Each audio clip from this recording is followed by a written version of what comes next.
Thibaut, Deep Research pour l'étude de marché, ça a l'air cool.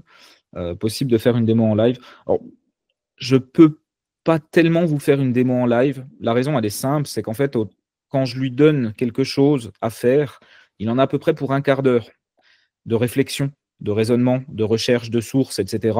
Euh, Ça prend entre 10 et 20 minutes globalement. Donc en fait, on est ensemble 2 heures, on n'aurait pas la possibilité de faire l'intégralité.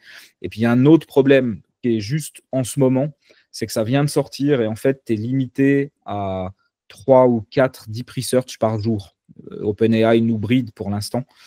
Donc du coup, par contre, ça fait 2 jours que j'ai acheté ce truc-là, ça fait 2 jours que je prépare le sujet et j'ai des trucs à vous montrer. En fait, j'ai fait un Google Doc dans lequel j'ai pris tous mes prompts, j'ai été copier toutes les discussions, etc., pour vous structurer le truc et vous montrer un peu comment il fonctionne et qu'est-ce qu'il donne comme résultat. Je vais vous montrer ça dans pas longtemps. Alors, tu disais, donc par exemple, lui demander une étude de marché sur les outils plateformes gestion de projets digitaux comme Monday, Trello, Asana, Jira, pour voir s'il a la place pour une nouvelle solution en Suisse, plus focus sur les indépendants freelance.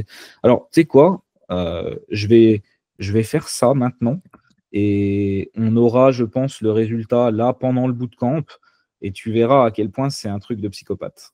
Alors, je vais faire ça. Ok, donc recherche approfondie, ça c'est uniquement dans les abonnements pro à 200 balles par mois. Pour l'instant, ils disent que les abonnements plus qui sont à 20 balles par mois, euh, ils vont déployer cette fonctionnalité d'ici pas longtemps. Elle sera fortement bridée, j'imagine bien. Genre, tu auras une recherche approfondie par jour peut-être, mais c'est incroyable. Donc du coup, je vais lui dire, ok, tu es un expert en recherche de marché. Ta mission consiste à étudier les outils, plateformes de gestion de projets digitaux comme Monday, Trello, Asana ou Jira et voir s'il y a la place pour une nouvelle solution, un nouvel acteur en Suisse plus focus sur les indépendants, freelance et petites agences web. Identifie les problématiques spécifiques des indépendants slash freelance que les solutions actuelles traitent d'une manière insatisfaisante et propose-moi un positionnement et une proposition de valeur pour un nouvel acteur spécialiste de ce segment. Ok, donc là, je vais lui lancer ça. Donc il va me demander des précisions. Ça ressemble un peu à Perplexity, notamment quand tu fais des recherches pro sur Perplexity. Après, là, Deep Research, ils ont mis une baffe dans la gueule gigantesque à tout le monde, hein. C'est la meilleure intelligence artificielle que j'ai jamais vue. Et pour être tout à fait honnête, là, on a vraiment quelque chose d'intelligent. Vraiment, vraiment, vraiment, vraiment. C'est-à-dire que je vais vous montrer ça après, mais les résultats que j'ai obtenus avec, c'est aussi qualitatif que ce que moi je ferais et il me le fait en 10 fois moins de temps. Mais c'est vraiment aussi qualitatif. C'est la première fois que je me dis: «Ah tiens, ça y est, il y a enfin un truc qui est vraiment sérieux là». Alors, veux-tu te concentrer uniquement sur les indépendants et petites agences en Suisse ou élargir un peu aux autres acteurs du secteur? On reste sur la cible indépendants et petites agences en Suisse. Ok. Ensuite, y a-t-il des plateformes concurrentes spécifiques que tu veux absolument inclure dans l'analyse? Ajoute les solutions que tu juges pertinentes. 3. Critères d'analyse, comparaison détaillée. Oui, je veux une comparaison détaillée de tout ça. Ensuite, problématique, y a-t-il des aspects spécifiques? Je ne soupçonne rien. Je te laisse étudier les différents aspects et les mettre en lien avec les problématiques des indépendants, freelance et petites agences en Suisse. Ok, format du livrable. Je veux un rapport structuré. Voilà, on va le laisser mariner, faire son travail. Un rapport structuré et aussi une synthèse des opportunités et propositions de valeur. Voilà. Avec celui-là, plus que les autres encore, la qualité de votre prompt, elle est hyper importante. Typiquement, bon, là, je le fais vite fait, mais ça peut m'arriver de passer entre 15 et 30 minutes pour faire le prompt. Vraiment aller dans la profondeur et ça fait toute la différence, évidemment, sur la sortie, le résultat qu'il nous donne. Et sur un modèle aussi puissant et intelligent que celui-là, il y a un monde entre un mauvais prompt et un bon prompt. Là, vraiment, la compétence de savoir prompter, c'est hyper important. Et il y a aussi une autre compétence qui est hyper importante, parce que c'est génial, tous ces outils, c'est un truc de ouf. Mais au-delà de l'aspect wow, bling bling, révolutionnaire, tout ce que tu veux, comment concrètement tu fais en sorte qu'ils t'aident au quotidien? Une compétence, je dirais que la compétence clé en ce moment, et moi je travaille dessus, je ne suis pas encore au top, mais je progresse chaque jour, je l'utilise beaucoup, c'est comment tu vas m'aider concrètement dans mon quotidien, comment trouver des manières out of the box, des trucs auxquels on n'aurait pas forcément pensé, pour utiliser la puissance de ces trucs-là, pour devenir plus productif ou meilleur. Et puis en fait, c'est pas ou, c'est et. Comment tu peux être et plus productif et meilleur et aller encore plus loin et tout en que ça te prenne que ça te prenne moins de temps. Voilà, ça c'est vraiment mon défi actuel et vraiment je vous invite, vous aussi, à travailler là-dessus, c'est hyper important. Là, on arrive à des tels niveaux d'intelligence qu'il va y avoir un fossé de malade qui va se creuser entre ceux qui savent s'en servir et ceux qui ne savent pas s'en servir. Rappelez-vous, le fossé qui s'est créé pendant quelques années entre les gens qui savaient se servir d'un smartphone et ceux qui ne savaient pas vraiment s'en servir. Aujourd'hui, ça va être un fossé à peu près aussi important, même beaucoup plus, et ça va arriver beaucoup plus vite. Genre, là, ce truc-là, c'est un truc de malade. On revient dessus dans à peu près voilà, une demi-heure, 20 minutes, le temps qu'il fasse son travail. JB, c'est quoi vos meilleures ressources pour être bon en prompting? Alors, en vrai, tu utilises l'IA, tu lui dis que tu es un expert en prompting, en prompt engineering. Voilà exactement le résultat que je veux obtenir et dis-moi pour ce résultat-là, quel serait le meilleur prompt? Et tu peux même lui dire, une fois que tu lui as donné cette question-là, tu lui dis: «Pose-moi toutes les questions que tu juges nécessaires pour m'aider à avoir le prompt parfait». Et tu fais un, 2, 3 échanges avec lui et à la fin du jour, tu as un prompt qui est top du top. Tu Moi, pour moi, c'est la meilleure manière de le faire.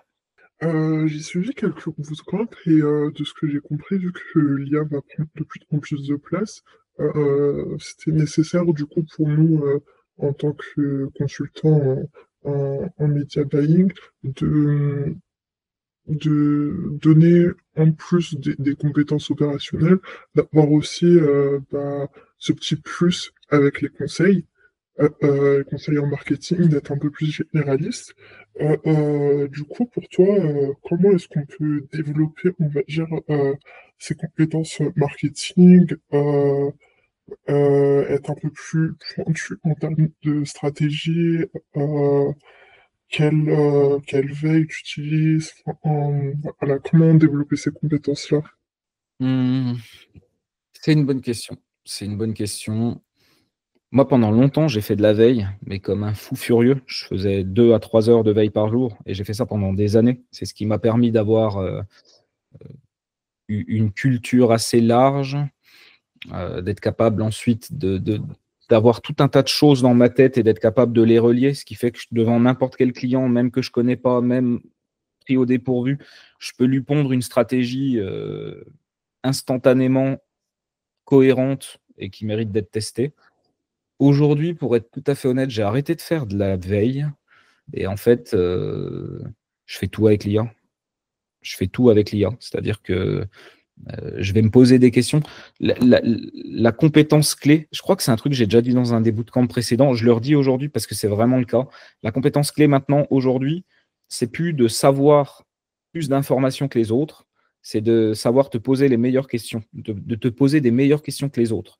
Quand tu sais te poser la bonne question, derrière, tu vas utiliser l'IA, elle va t'amener des réponses en fait. Mais la qualité de ta question déterminera la qualité de ce que tu vas obtenir. Donc moi, j'ai fait un switch, c'est-à-dire que vraiment aujourd'hui, j'ai réduit le nombre de formations que je vais suivre. Je vais vraiment garder des formations dans lesquelles l'interaction, en fait, l'interaction, les échanges, c'est ce qui est devenu le critère principal pour moi pour rester abonné à une formation ou acheter une formation. Mais l'information brute, elle m'intéresse plus tellement parce que dans le fond, avec l'IA, aujourd'hui, l'information, tu peux l'avoir facilement. Par contre, savoir te poser les bonnes questions, ça, c'est hyper important.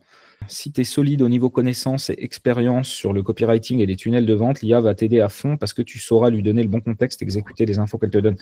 Clairement, clairement, vraiment, je vais vous démontrer ce que j'ai fait parce que c'est exactement ça. C'est étudier le marché et après, derrière, une fois que j'ai les informations, comment j'y vais vers le copywriting. Et de bout en bout, je peux vous montrer ça maintenant. Jérémy, je m'écarte un peu du sujet ads, mais testez-vous de votre côté l'IA Relevance AI. C'est une IA avec des agents qui collaborent dans un objectif précis. C'est assez impressionnant et je me demande à quel point on peut l'intégrer dans les services de Google Ads et de LP. Ouais, alors, je ne l'ai pas testé, mais j'ai vu des vidéos sur le sujet. D'après ce que j'ai compris, c'est aujourd'hui probablement le truc le plus pertinent en termes d'agents. Il y a d'autres alternatives sur le marché, mais le meilleur, c'est lui. Il est même meilleur pour l'instant, en tout cas, que ChatGPT Operator, que tu as dans la version pro à 200 balles par mois aussi, et qui te permet d'avoir des agents. Donc, en gros, ça t'ouvre un navigateur, puis le truc travaille à ta place. Toi, tu fais rien, puis lui, il va te chercher les infos et tout. Pour moi, on n'est pas encore suffisamment bon sur cette technologie-là. C'est les balbutiements, c'est le début. On en reparle dans 6 mois, ça va être un truc de dingue. C'est-à-dire qu'à un moment donné, probablement que tu donneras une tâche au truc, bah, trouve-moi le meilleur vol et puis book mon billet pour partir à tel endroit, à telle date. Et une fois que tu as lancé ça, tu t'en occupes pas du tout. Et puis, bah, 3 minutes après, dans ta boîte mail, tu as ta réservation qui arrive. Ou alors, le truc, par principe, te demande une validation finale.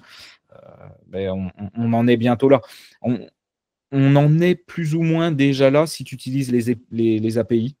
Parce que bah, l'API, typiquement OpenAI, Operator, je crois que c'est release.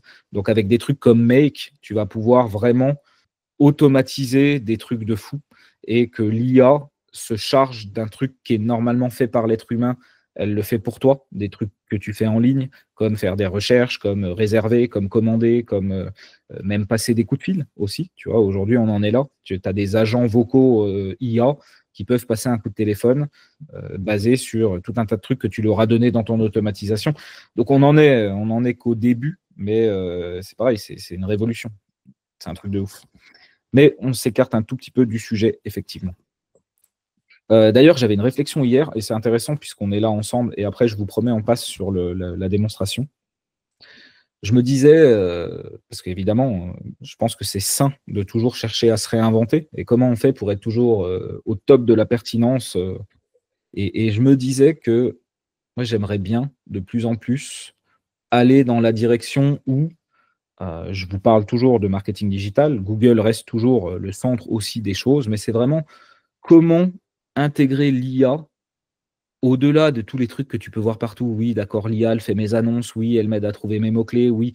Mais c'est plus se dire, et là, ça passe par se poser les bonnes questions. C'est pour ça que je vous dis que c'est hyper important.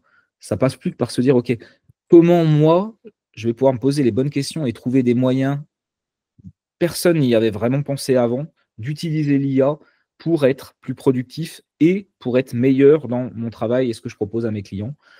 Et j'aimerais petit à petit me diriger aussi dans cette direction et pouvoir vous amener du contenu sur cette thématique-là. Voilà. Juste savoir si c'est quelque chose qui vous intéresse ou si je vais dans une mauvaise direction. Voilà. Bon, je vois qu'il y a pas mal de pouces levés, je vois des bonnes idées. Ok, ça me conforte que c'est a priori une bonne direction à suivre. Génial. Oui, justement, je rebondis par rapport à ça. Désolé si c'est une question hors sujet, mais est-ce que justement pour toi, ça serait pertinent dans nos services de développer, on va dire, une expertise IA et de, en plus de faire du consulting en marketing, en Google Ads, etc., d'avoir une petite brique IA pour nos clients euh, en plus de Google Ads? Alors, je pense que développer des compétences IA, c'est une nécessité pour tout être humain. C'est pas seulement pour nous. Moi, pour te dire, hier soir, avant de me coucher, je discutais avec ma femme et je lui disais, je vais prendre un moment pour former les enfants à utiliser l'IA correctement. Parce qu'aujourd'hui, c'est une compétence clé que on va dans cette direction, ça va à une vitesse folle. C'est une compétence clé qu'on devrait tous avoir. Tous les gens qui vont être largués par rapport à ça, vraiment, il va y avoir un fossé de malade. D'ailleurs, je commence déjà aussi à voir parmi certains influenceurs que je peux suivre sur d'autres thématiques, des gens, des voix qui commencent à s'élever en disant non à l'IA, non, on ne veut pas de ce monde, on va aller manifester devant les salons de l'IA, on ne veut pas aller là-dedans, soyons intelligents. Il y a un fossé de malade qui est en train de se créer. Moi, je suis ni pour ni contre, mais par contre, je me dis que je veux savoir utiliser la technologie et être capable de tirer parti de toutes les opportunités qui peuvent se présenter dans ce monde, en fait, que ce soit personnellement, professionnellement. L'IA, c'est une révolution, il ne faut surtout pas passer à côté. Ça, c'est la première partie de la question. Ça reste que mon avis, hein, attention. Et la deuxième partie, IA et marketing, aujourd'hui, c'est deux choses différentes. Dans pas longtemps, ce sera une seule chose. Donc, commence déjà aujourd'hui, si tu le peux, à effectivement proposer. Nous, concrètement, je l'ai déjà dit, mais je leur dis volontiers, nous, on commence à dire à nos clients, on peut t'aider sur la partie support client en te mettant des chatbots qui vont répondre à 40-50% des demandes, en te mettant des agents vocaux couplés à une base de connaissances qu'on aura pris la peine de rassembler, qui peuvent être l'historique des emails commerciaux, des transcriptions de commerciaux qui expliquent aux clients les bases de connaissances de l'entreprise, tous les contenus qu'ils ont créés. Tu plugues ça avec une IA, et derrière, cette IA-là, soit elle répond à des chats, soit elle répond au téléphone, soit elle répond à des emails aussi. Donc ça fait partie des choses que nous, on est en train d'aller développer. On a déjà des solutions techniques, on a des clients a priori intéressés par ça, avec qui il y a des offres qui vont bientôt sortir pour qu'on aille dans cette direction-là. Ça peut être des outils de prise à la décision, ça peut être des outils de formation. Tu peux aider un client à former ses collaborateurs de manière 3 fois plus rapide en intégrant de l'IA. Et c'est pareil, c'est pas directement du marketing, mais quelque part, et quelque part, c'est aider ton client à développer son entreprise. Des gens plus vite formés et mieux formés, ça a un impact sur le chiffre d'affaires, c'est évident. Donc, c'est ça, c'est commencer à se dire, OK, c'est aussi ça, se déspécialiser. Pour l'instant, on est dans un monde paradoxal. On a cette étiquette de spécialiste Google Ads, tracking, tout ce que tu veux, et c'est ce que les gens viennent encore chercher en majorité. Mais il va y avoir un switch à un moment donné, et ça pourrait être rapide et brutal. Et du coup, c'est pour ça qu'il faut déjà préparer aussi un peu la suite. Et typiquement, je pense que avoir quelques mots-clés comme consultant IA ou consultant en intégration d'IA dans les entreprises à des fins marketing et commerciales, ça peut commencer à être une bonne idée. On n'en est pas encore au moment où c'est ça que les gens recherchent activement, même s'il y a une population grandissante qui commence à aller là-dessus, mais c'est encore un petit nombre. La grosse majorité, c'est encore Google Ads, spécialiste Google, etc. Mais il faut se préparer, mine de rien, à commencer à mettre un peu des petites pierres sur ce chemin-là, parce qu'au moment où ça va switcher, il faudra être prêt et pas partir de zéro, idéalement. Après, c'est pareil, tu peux étudier l'entonnoir commercial. OK, toi, tu génères des leads pour un client, mais une fois que ces leads ils sont arrivés, qu'est-ce qui se passe? Comment c'est traité? Est-ce qu'il y a de l'emailing, les commerciaux? C'est quoi les scripts, etc. Là encore, là-dedans, tu peux amener de l'amélioration et tu peux amener de l'IA là-dedans aussi. Finalement, l'IA, c'est juste une technologie. C'est comment tu peux l'intégrer un petit peu à tout pour améliorer la productivité et l'efficacité et rendre les choses meilleures. Tu vois, je parlais de ça pour moi, mais c'est vrai pour nos clients aussi.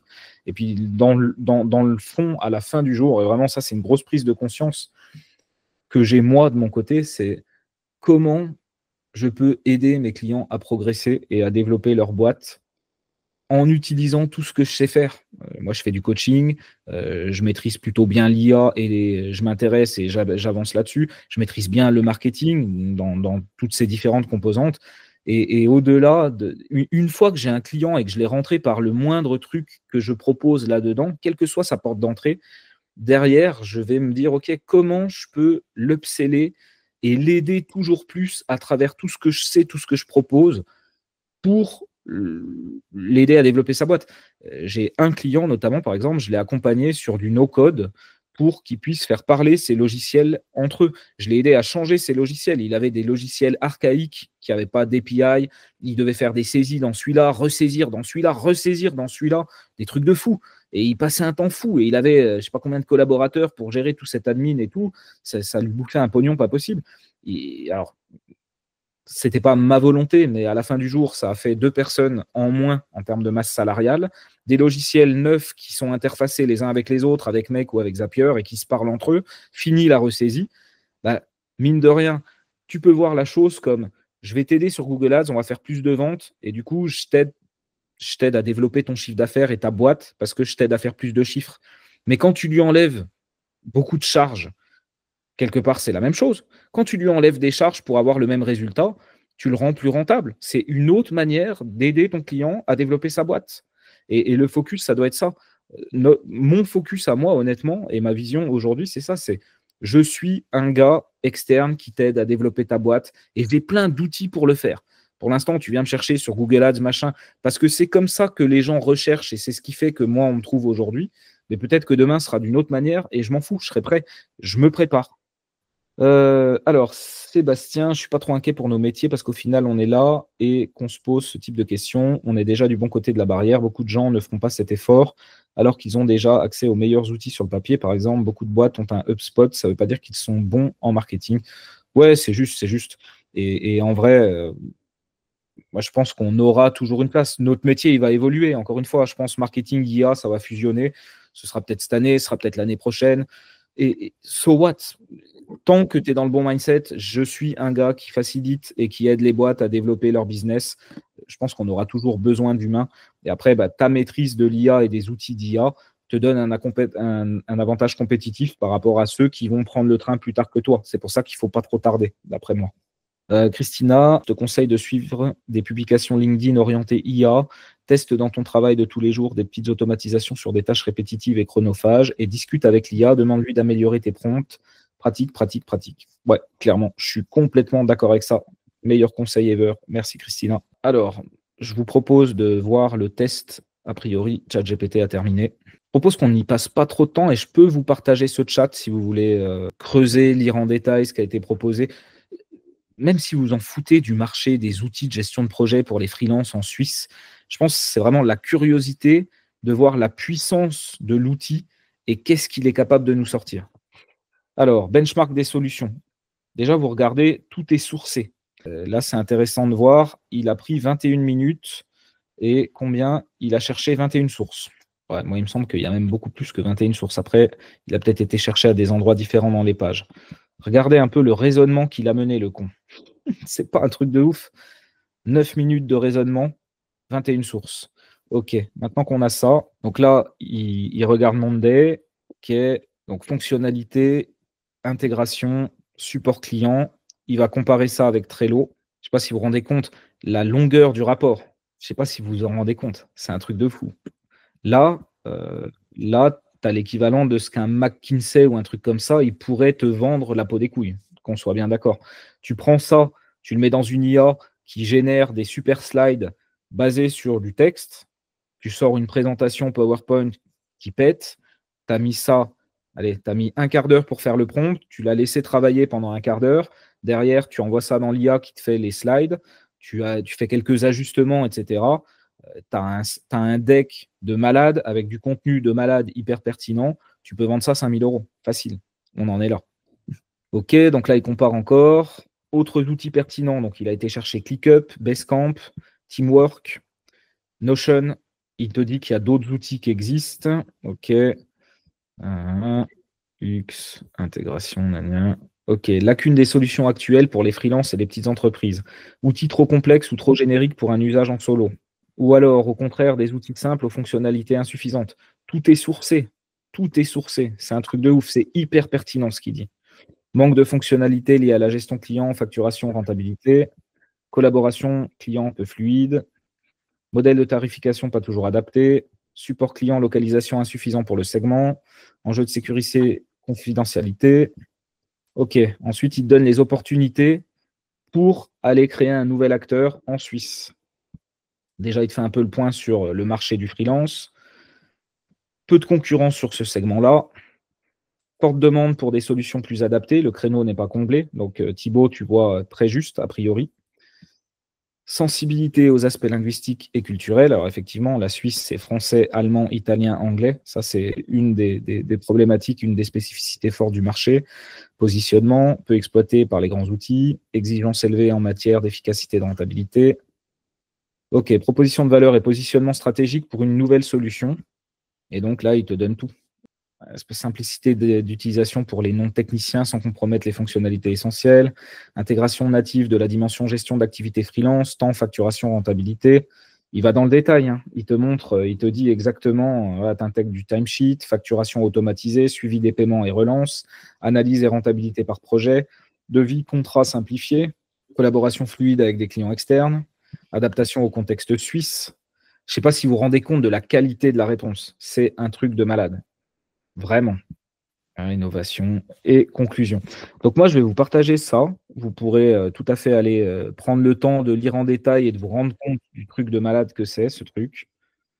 Hop, je vous mets ça dans le chat. Ce chat GPT-4o pour Deep Search. En fait, Deep Search, donc c'est quand tu utilises la fonctionnalité de recherche approfondie ici, c'est O3, c'est le modèle O3 qui n'est pas encore sorti.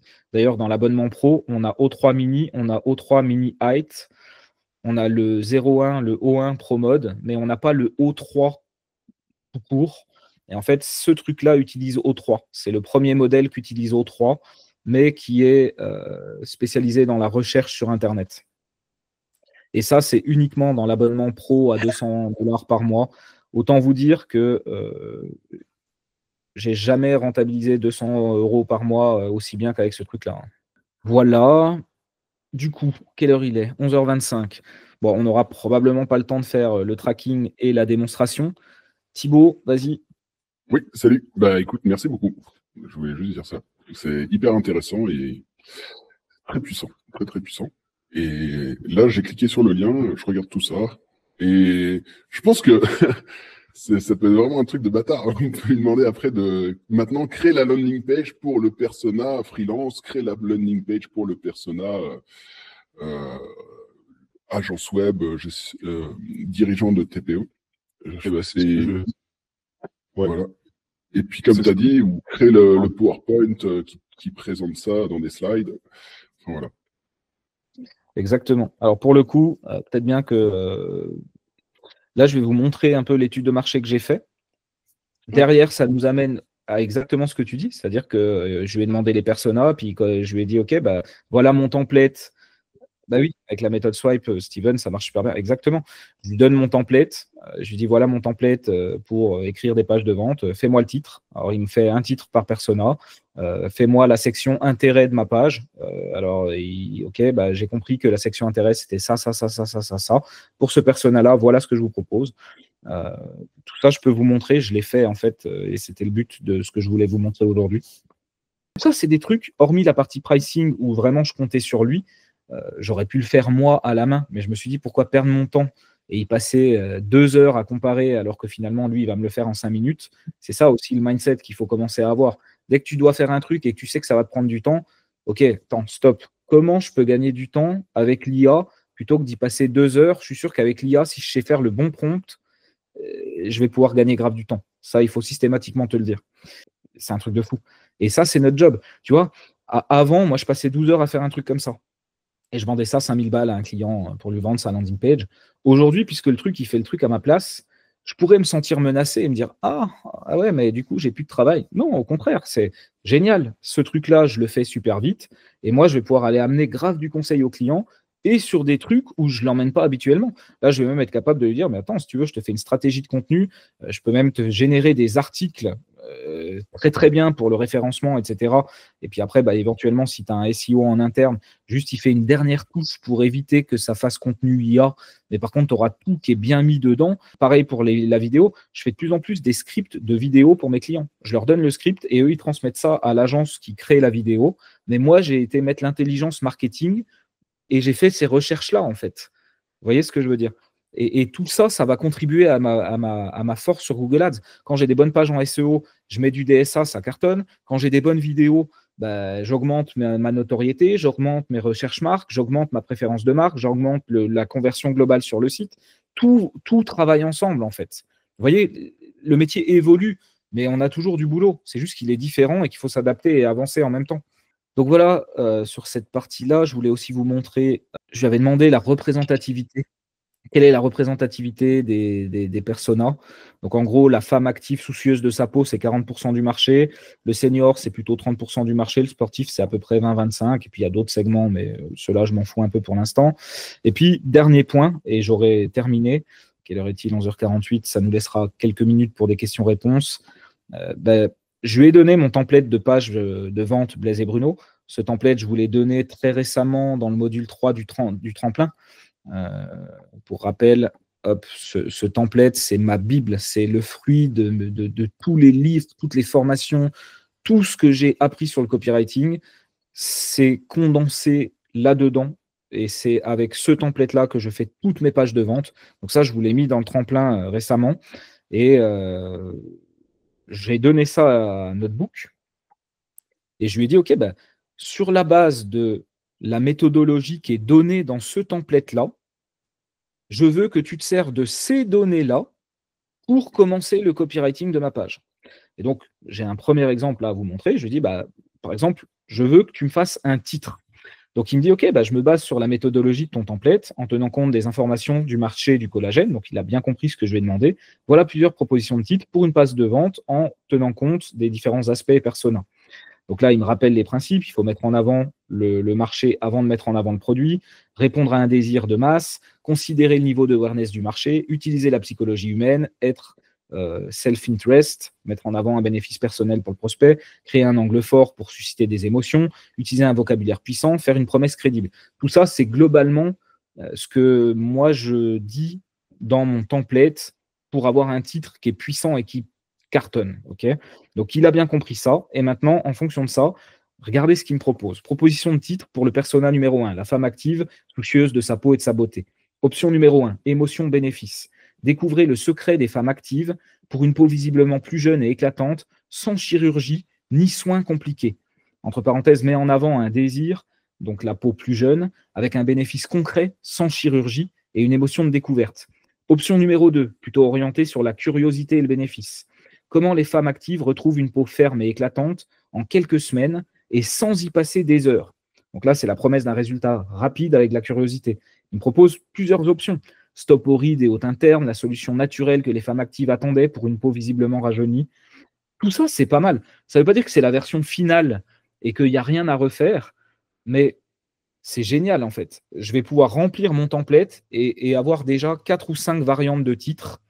Je vais choisir celle qui va me parler le plus. Je vais peut-être même être capable de me dire, OK, j'aime bien, si là, dans le 2, ça, j'aime bien. Et dans le 4, j'aime bien. Comment je pourrais faire un mix des deux? Donc, je vais faire ma sauce. Et après, derrière, je suis susceptible d'aller retourner dans le chat GPT, dans le 4O notamment. Le 4O, c'est un des meilleurs, je trouve, pour réécrire les textes. Et lui dire, voilà mon titre, j'adore ça.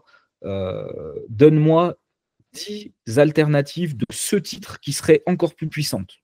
Et là, et en collaboration avec l'IA, je vais super vite et j'ai un truc qui est meilleur que ce que j'aurais fait moi personnellement, probablement. Pourquoi? Parce que j'ai tellement challengé le truc et j'ai tellement eu d'inspiration que probablement c'est meilleur que ce que j'aurais fait.